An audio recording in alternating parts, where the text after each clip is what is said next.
Hi guys, welcome to my channel Lush Gardener. I hope you guys are fine and are safe. In today's video, we'll be talking about how to handle a succulent that has been damaged. Now this particular variety of succulent was damaged while moving from one place to another. This is my Graptoveria Purple Delight. Absolutely beautiful succulent, still looks quite good even though it has been damaged, so I'm definitely going to help her out. Now as you can also see, there are a couple of leaf propagations. Now this was left unattended. Probably these leaves fell when it was being moved from one place to another and they stayed in the pot.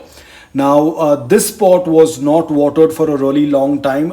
It again falls in the same category, 2.5 months of no watering. So you can imagine the pups have still survived, not the pups, the mother leaf with the pup have still survived because they have been taking water from the mother leaf. That's the reason why I always advise you not to harm the mother leaf. Do not destroy the mother leaf by watering on the leaf. You can see over here, no watering done, but still you can see the pups are so healthy because they have been taking the water from the mother leaf. They even do not have roots. Most of them do not have roots, and you can see over here how dry the soil is. It hasn't been watered for a really long time.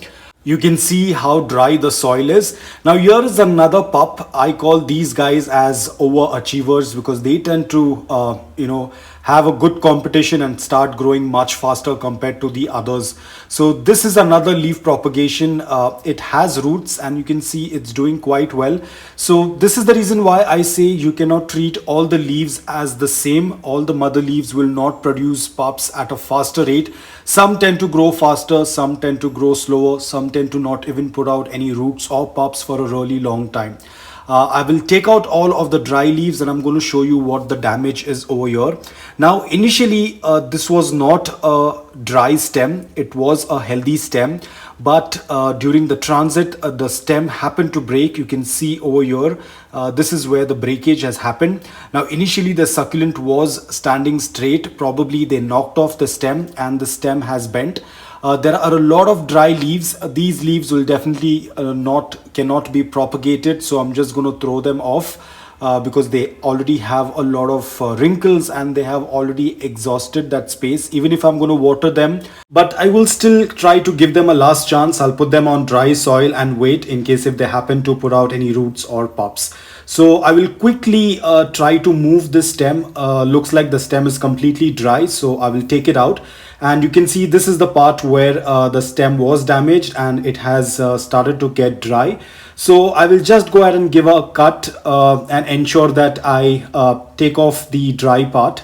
I will try to cut the succulent right over here at the stem, and I'll try to see that if it is fresh or if it still has any dry part.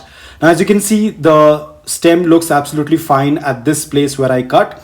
So I do not need to cut the stem anymore. It already has a fresh cut over there. So I'm going to leave it as it is. Now what I'm going to do next is I'm going to try and remove the lower leaves, the ones that are wrinkled, and I'm going to keep them to propagate because these will be able to propagate.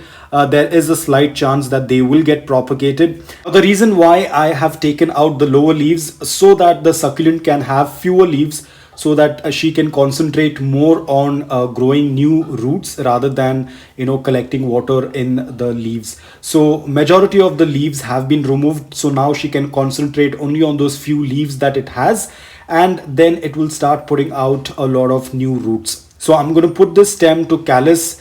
I'm going to keep it aside. I'll wait for it to air root and then I will put it into the soil. So the same thing goes for those leaves as well. I'm going to put it on dry soil, let them callus. I'm not going to water both of these until and unless I tend to see roots.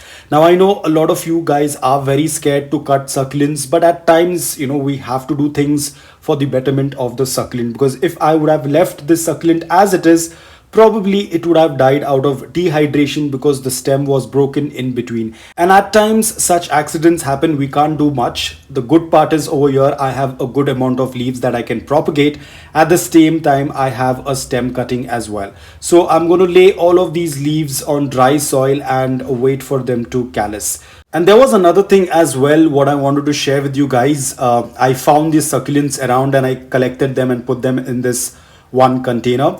Now these are my Graptopelaum paraguanis. These are my purple delight, and this is something new that you will see. These are called as purple haze. Beautiful succulents.